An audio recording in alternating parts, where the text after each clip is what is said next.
हाँ यार, कैसे हो सबके सब। तो आज की वीडियो काफ़ी इंपॉर्टेंट होने वाली है कि डॉक्यूमेंट्स आपको कौन कौन से चाहिए होती है कॉलेज के एडमिशन के दौरान। और ये जनरली ये मैं थोड़ा सा जोशा से ओरिएंटेड रखूंगा, लेकिन पूरी तरीके से जोशा रिलेटेड डॉक्यूमेंट्स नहीं है। अगर कोई भी बच्चा इसको देख रहा है किसी भी गवर्नमेंट कॉलेजेस के लिए एडमिशन के लिए, तो इसमें मोस्ट ऑफ द जो डॉक्यूमेंट्स है वो लगते हैं। ठीक है, मैं पूरी तरीके से इसको जोशा की तरफ से लेके नहीं जाऊंगा। जोशा के लिए एक पूरी अलग वीडियो आएगी। ठीक है, जब काउंसलिंग का टाइम आएगा तो पूरी वीडियो डालूंगा मैं कि कौन कौन से डॉक्यूमेंट चाहिए। लेकिन ये आपको थोड़े से बेसिक इन्फॉर्मेशन आपको पता होना चाहिए। और साथ ही साथ अगर कुछ इसमें से डॉक्यूमेंट आपकी मिसिंग है तो आप पहले बनवा ले, या किसी को अगर इसका पूरी तरह से इन्फॉर्मेशन नहीं है तो इसको प्लीज़ बनवा लीजिएगा, क्योंकि अगर बाद में पता चलता है तो कम टाइम के कारण ना कई लोग इसको बनवा नहीं पाते, फंस जाते हैं वहाँ पे। तो यार सबसे पहले बात करते तो आपका क्लास 10 की मार्कशीट हर जगह मांगी जाती है, क्लास 12 की मार्कशीट आपकी हर जगह मांगी जाती है। ठीक है, आपका आधार कार्ड, नहीं कुछ कॉलेजेस में आधार कार्ड, नहीं तो अगर आधार कार्ड नहीं है आपके पास तो क्लास 12 का एडमिट कार्ड आपसे मांग लिया जाता है।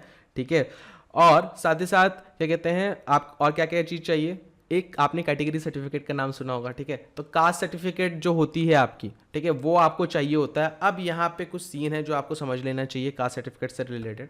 ठीक है, अगर आप मान लीजिए NITs, अब मैं जोशा के परस्पेक्टिव से बात कर रहा हूँ। ठीक है, अगर आपको NITs, IIIT, GFTI में एडमिशन चाहिए, इवन IITs में चाहिए आपको एडमिशन, तो आपका अगर OBC सर्टिफिकेट है, ठीक है, अगर आपके पास OBC सर्टिफिकेट है तो सबसे पहले तो यार OBC उसका क्या कहते हैं वो आपका सेंट्रल लिस्ट में होना चाहिए। आपकी जो कास्ट है वो सेंट्रल लिस्ट में होनी चाहिए, क्योंकि कुछ स्टेट कुछ कास्ट को OBC में डाल देती है लेकिन वो सेंट्रली रिकॉग्नाइज नहीं होती है, तो सेंट्रल लिस्ट के हिसाब से चलना चाहिए आपका। दूसरी चीज़, OBC का जो NCL होता है वो हर साल में रिन्यू होता है। सिर्फ NCL ही की बात नहीं कर रहा हूँ मैं, OBC की NCL की बात नहीं कर रहा हूँ, सिर्फ जनरल EWS जो सर्टिफिकेट आप बनाते हो उसका भी रिन्यूअल होता है, तो वो रिन्यूअल आपको चाहिए होता है। ठीक है, कि आप OBC में दैट इज़ वो NCL जो होता है that is non creamy layer में आप अभी भी हो या नहीं हो उसके ऊपर है।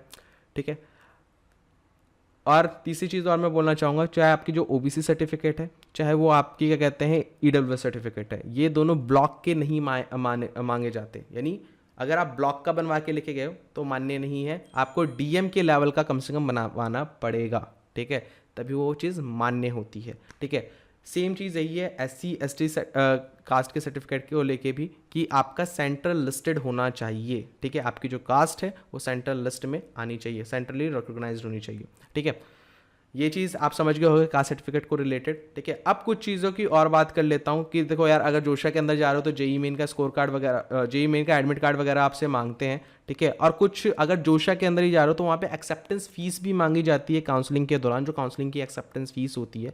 लाइक वैसे ये जब वीडियो में पूरी तरह से निकाल दूंगा जोशा के ओरिएंटेड पूरा। ठीक है, लेकिन मैंने इसमें थोड़ा सा सोचा कि थोड़ा सा डिस्कशन कर देता हूँ। ठीक है, अगर आप जोशा के अंदर जा रहे हो तो जनरल EWS एंड OBC वालों को 35,000 रुपये की फ़ीस, काउंसलिंग फ़ीस भरनी पड़ती है। ठीक है, और उसका रिसिप्ट उनको दिखाना पड़ता है। साथ ही साथ SC ST कैटेगरी को 15,000 का दिखाना पड़ता है। वही अगर मैं जैक दिल्ली की बात करूँ, ठीक है, जैक दिल्ली जहाँ पे आपका DTU NSUT जो कॉलेजेस है, IIIT दिल्ली है, इनके अंदर अब अप्रॉक्सीमेटली 1 लाख के आसपास जाता है। ठीक है, अब वो हमेशा चेंज होता रहता है प्राइसेस। ठीक है, काउंसलिंग फ़ीस जैक दिल्ली की, तो अभी इस बार जो आएगा वो बता दिया जाएगा आपको। ठीक है, लेकिन मैं पहले से बोल के रख रहा हूँ कि अपने कुछ पैसे अरेंज करके रखना काउंसलिंग के दौरान। ठीक है, अगर आप इंजीनियरिंग काउंसलिंग के अंदर बैठने जा रहे हो तो कुछ और चीज़ें जो आपको चाहिए होता है, जो कि आपको कभी भी डॉक्यूमेंट्स में नहीं वहाँ पे दिखाया जाएगा। ठीक है, काउंसलिंग के टाइम पे, लेकिन आपसे कॉलेज के अंदर कुछ कॉलेजेस मांगते हैं, जैसे कि गैप सर्टिफिकेट, जो आपने अगर किसी ने ड्रॉप किया है 1 साल तो उसका एफिडेविट मांगता है कि आपने उस 1 साल में किया है।